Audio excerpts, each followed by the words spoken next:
जरूरी नहीं होता कि किसी मूवी का बड़ा बजट होना उसके अच्छे और शानदार कंटेंट का वादा करे। कम बजट में बनी मूवी भी हमको उससे ज्यादा मजा दे सकती है जितने में हमने उस मूवी की टिकट खरीदी है, और यही साबित कर दिखाया है 12 जनवरी को रिलीज हुई इन मूवीज ने, जिनमें से फिलहाल हम बात करेंगे लगभग 60 करोड़ के आसपास के बजट में बनी मूवी मैरी क्रिसमस की, जिसके बारे में हम डिटेल में बात करेंगे। बट उससे पहले बता दूं कि मैं आपको मूवी को लेकर कुछ भी ऐसा नहीं बताऊंगा जिससे आपका मूवी को देखने में इंटरेस्ट कम हो जाए। तो मूवी में लीड रोल में है कैटरीना मैम और विजय सेतुपति सर, जो आपको मूवी की स्टार्टिंग में तो नहीं लेकिन मूवी के एंड तक पहुंचते पहुंचते अपना दिमाग लगाने पर मजबूर कर देते हैं, या फिर ये भी कह सकते हैं कि मूवी एंड तक पहुंचते पहुंचते आपको सेटिस्फाई कर देती है, जो हमने मूवी से एक्सेप्ट भी किया था। लेकिन सिर्फ इसलिए नहीं क्योंकि मूवी में कैटरीना मैम और विजय सर हैं, बल्कि इसलिए क्योंकि मूवी के डायरेक्टर है श्रीराम राघवन सर, जिन्होंने पहले अंधाधुंध जैसी मूवीज दी हैं।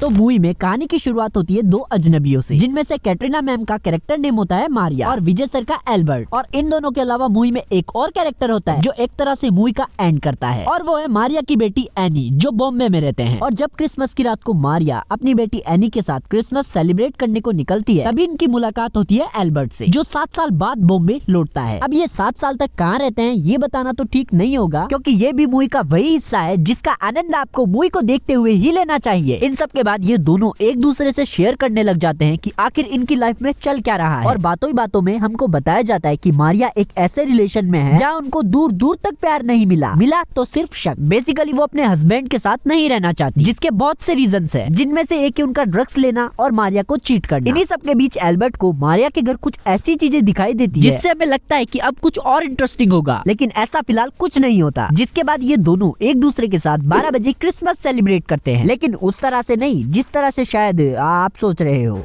कैसी अपमानजनक बातें कर रहा लड़का, ये अश्लील है ये लोंडा। सिर्फ डांस करके। इन सबके और मारिया की बेटी एनी के सोने के बाद ये दोनों बाहर घूमने निकल जाते हैं, और जब ये वापस मारिया के घर वापस लौटते हैं तो इन्हें दिखाई देता है मरा हुआ चिरोंग, जो होता है मारिया का हस्बैंड। और मूवी का यही वो पॉइंट होता है जिसके बाद आपको मूवी और भी इंटरेस्टिंग लगने लगती है, एंड आपकी उत्सुकता बढ़ जाती है ये जानने के लिए कि मूवी में आगे क्या होगा, जो आपको मूवी को देखने पर पता चल जाएगा। हो सकता है मूवी की स्टोरी इंटरवल से पहले आपको थोड़ी स्लो लगे, बट ये इसके लिए जरूरी था, हमें ये बताने के लिए कि इन दोनों की लाइफ में आखिर क्या चल रहा है, जो मेकर्स ने हमको बहुत अच्छे से बताया है, जिसको देखने में आपको मजा तो आएगा। तो कमेंट करना और नहीं मत बताना मूवी देखी नहीं तो क्या बताओगे। लेकिन अगर आपको हनुमान मूवी को लेकर भी कुछ जानना है तो वो आपको नेक्स्ट वीडियो में पता चल जाएगा।